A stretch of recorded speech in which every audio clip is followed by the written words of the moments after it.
శ్రీమాత్రే నమః. శ్రీ లలితా సహస్రనామంలోని 784వ నామము ప్రాణరూపిణి. ఈ నామానికి అర్థం ఏంటి అంటే ప్రాణ అంటే ప్రాణముల యొక్క, రూపిణి అంటే రూపముగా ఉండునది అని అర్థం. జగన్మాత జీవులందరిలోనూ ప్రాణరూపంగా ఉంటుంది.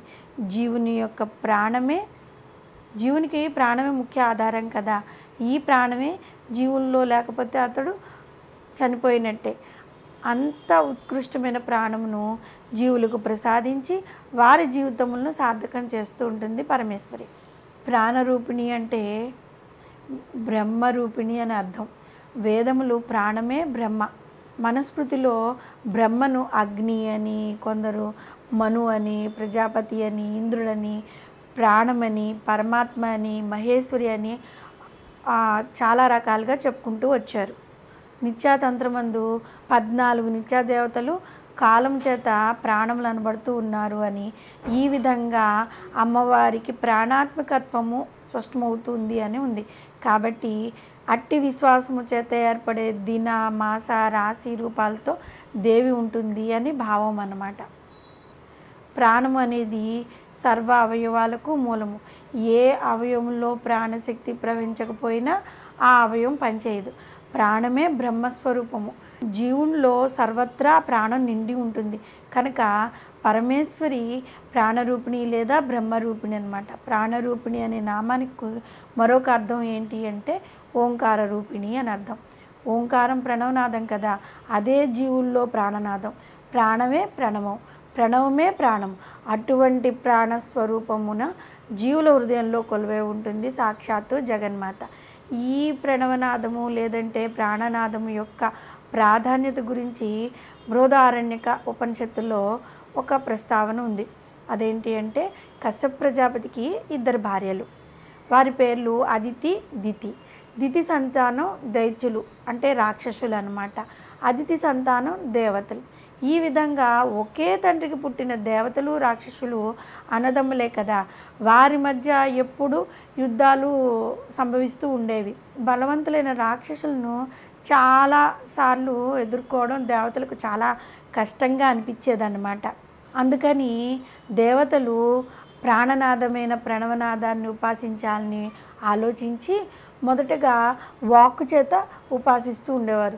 అప్పుడు రాక్షసులు దేవతల యొక్క వాంగేంద్రియం అంటే వాక్కును బంధించేశారు.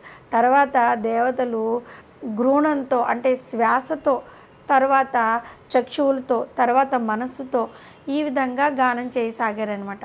రాక్షసులు కూడా దేవతల ఒక్కొక్క అవయవాన్ని బంధించడం మొదలుపెట్టారు. చివరికి దేవతలు ప్రాణంతో గానం చేయడం ప్రారంభించారు. అప్పుడు అసురులు ఏం చేశారు, ఆ ప్రాణాన్ని కూడా పాపంతో కొట్టారనమాట. కానీ ఆ పాపం ప్రాణమును ఢీకుని ముక్కలైపోయింది. దేవతలు అప్పుడు విజయం సాధించారు. ఇది ప్రాణశక్తికి ఉన్న విలువ అన్నమాట. అమ్మవారు తన ప్రాణశక్తి అయిన పంచప్రాణాలను జీవుల్లో ప్రవేశపెట్టింది. ఈ పంచప్రాణాలు కూడా జీవుల శరీరంలో వివిధ ప్రదేశాల్లో ఉండి వాటి కర్తవ్యాలను నిర్వహిస్తూ శరీరాన్ని నిలబెడుతూ ఉంటాయి. ప్రతి మానవునికి దేహంలో 5 రకాల వాయువులు ఉంటాయి. ప్రాణం, అపానం, సమానం, ఉదానం, వ్యానం. వీటిని పంచప్రాణాలు అంటూ ఉంటారు. ప్రాణవాయువు హృదయంలో ఉండి నాసిక లేదంటే ముక్కు అంటాం కదా, అక్కడ సంచరిస్తూ ఉంటుంది. ఈ సంచారం రోజుకు 21,600 సార్లు ఉచ్ఛ్వాస నిశ్వాసాల ద్వారా జరుగుతూ ఉంటుందన్నమాట. ఈ వాయువు ఊర్ధ్వముఖంగా ప్రయాణిస్తూ ఉంటుంది. అపాన వాయువు మూలాధారం అంటే గుదస్థానం నుంచి నెలకు నుండి మలమూత్రాలు బయటికి పంపే పని చేస్తూ ఉంటుంది. ఇది అధోముఖంగా అంటే కిందకి ప్రయాణం చేస్తూ ఉంటుంది. నాభి అంటే బొడ్డులో ఉండే సమాన వాయువు ఉంటుంది. మనిషి తిన్న అన్నం, వాటి యొక్క రసమైన రక్తాన్ని అన్ని అవయవాలకు వాటి పనులు చేయడానికి వాటి స్థాయిని బట్టి సమానంగా పంచుతూ ఉంటుంది. ఉదాన వాయువు కంఠభాగంలో ఉండి ఈ చీమిడి అలాంటి దేహం లోపల నుంచి బయటికి పంపే పని చేస్తూ ఉంటుందన్నమాట. వ్యానవాయువు దేహంలో నెలకొని ఉన్న శరీరంలోని ప్రతి నాడిలో అది సంచరించి రక్త ప్రసరణ ప్రక్రియని సమతుల్యంగా చేసి కాపాడుతూ ఉంటుంది. ఈ విధంగా పంచప్రాణాల రూపంలో ప్రతి జీవులోనూ నెలకొని ఉండి అతని జీవన రథయాత్రని సక్రమంగా నిర్వహించేలాగా అమ్మవారు చేస్తూ ఉంటుంది.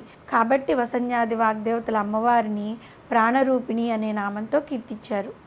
మనం గనక ప్రాణరూపిణి అనే నామంతో అమ్మవారిని నిత్యము స్మరిస్తూ ఉన్నట్లయితే, పంచప్రాణాలుగా మనం ఈ నామంలో చెప్పుకున్నాం కదా, అవి సక్రమంగా వాటి పనిని అవి చేస్తూ ఉంటే మనం ఎల్లప్పుడూ ఆరోగ్యంగా ఉంటాము. అమ్మవారి దయ వల్ల మన ఆరోగ్య స్థితిని అమ్మవారు కాపాడుతూ ఉంటుంది. శ్రీమాత్రే నమః.